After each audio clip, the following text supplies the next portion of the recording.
There is a behavior that is consistently praised in our culture and consistently misunderstood by medicine. It looks like kindness. It presents as generosity. It gets called selfless, accommodating, easy to be around. But beneath the surface of chronic people-pleasing, the pattern of consistently prioritizing the comfort and approval of others over one's own authentic needs and feelings, there is a specific physiological state that researchers are increasingly able to identify, measure, and connect directly to long-term health deterioration that accumulates quietly over years. People-pleasing is not a personality type. It is a survival strategy. For most individuals who practice it chronically, it began in childhood or early adulthood as a reliable way to maintain connection, avoid conflict, or ensure safety in relationships where disapproval felt genuinely threatening. The problem is that strategies appropriate for navigating an earlier version of life do not simply dissolve when circumstances change. They become encoded in the nervous system as default responses. And a nervous system permanently oriented toward managing others' emotional states, rather than monitoring and responding to its own, pays a specific and measurable biological price over time.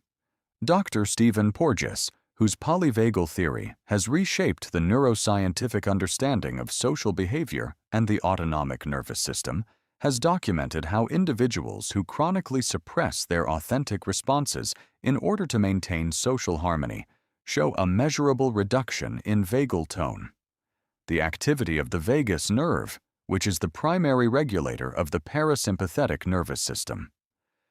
Reduced vagal tone is associated with decreased heart rate variability, increased inflammatory activity, impaired immune response, and a significantly higher risk of cardiovascular disease. The physiology of chronic accommodation is not neutral. It is costly in ways that accumulate invisibly across a lifetime.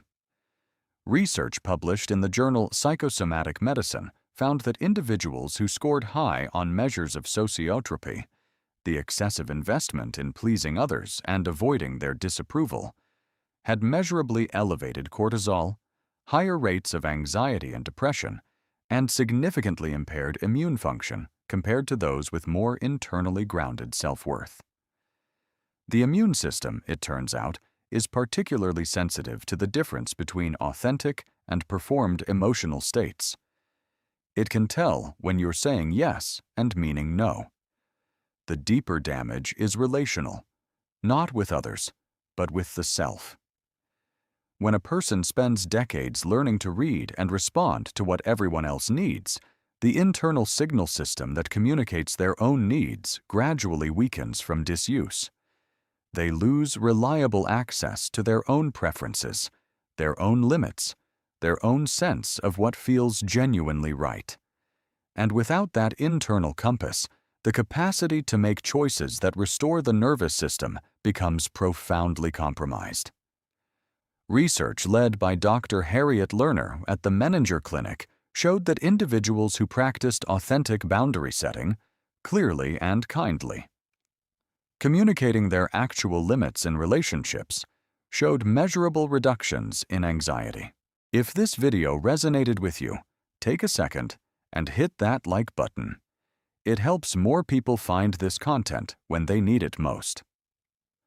Subscribe so you never miss a new video, because every week we bring you research-backed insights to help you feel more like yourself again. And if you know someone who might need to hear this, a friend, a parent, a sibling, share it with them.